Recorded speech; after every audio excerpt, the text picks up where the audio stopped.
তোমরা বাড়া একটা কথা বলি। হুম। দেখতে পাচ্ছে? হ্যাঁ, ওই তো আয়নায় দেখতে পাচ্ছে।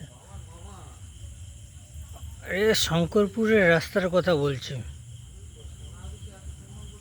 আমি শঙ্করপুর লক্ষ্মীমপুরের ছেলে। আমরা অ্যাভয়েড করে চলি, রামনগর আসতে পারি না।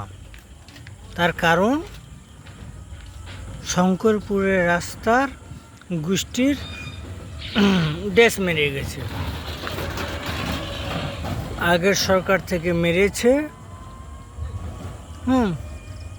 3 মাস হয়ে গেলে এই সরকার,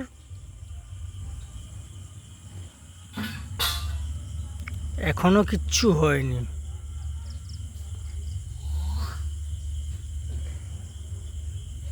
আমরা ওই রাস্তাটাকে অ্যাভয়েড করে 2 কিলোমিটার 4 কিলোমিটার 6 কিলোমিটার ঘুরতে হচ্ছে আমাদের।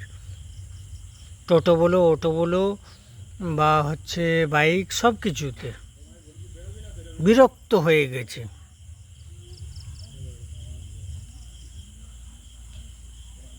বিরক্ত হয়ে যাচ্ছি, গেছিও যাচ্ছিও।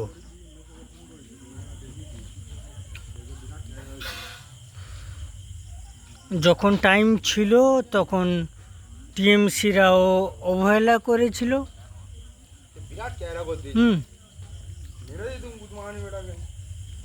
এখন 3 মাস হয়ে গেছে, বিজেপি কি করছে জানি না, অবহেলা কি হেন তেন গোষ্ঠীর পিণ্ডি আমি বলতে পারবো না, বাট এখনও সারেনি। আমাদের মণ্ডল সভাপতি, ওনার বাড়ি ওইখানেই আশেপাশে, চন্দন বাবুর বাড়ি ওখানে আশেপাশে।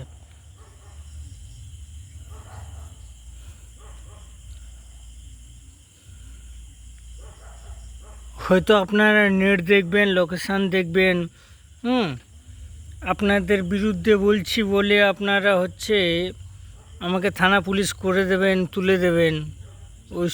ওইসবের চক্করে যাবেন না, থানা পুলিশ চক্করে যাবেন না, বা আমাকে তোলার চক্করে যাবেন না, কারণ উল্টো হয়ে যাবে। ঠিক আছে? ওই চক্করে বললাম, আমাদের রাস্তাটা ঠিক করুন, শঙ্করপুর টু 14 মাইল রাস্তাটা ঠিক করুন, ভাল লাগবে। আমরা আগের সরকারে পাইনি, আমরা চেষ্টা করছি এই সরকার যেন করে। প্লিজ আপনারা করুন।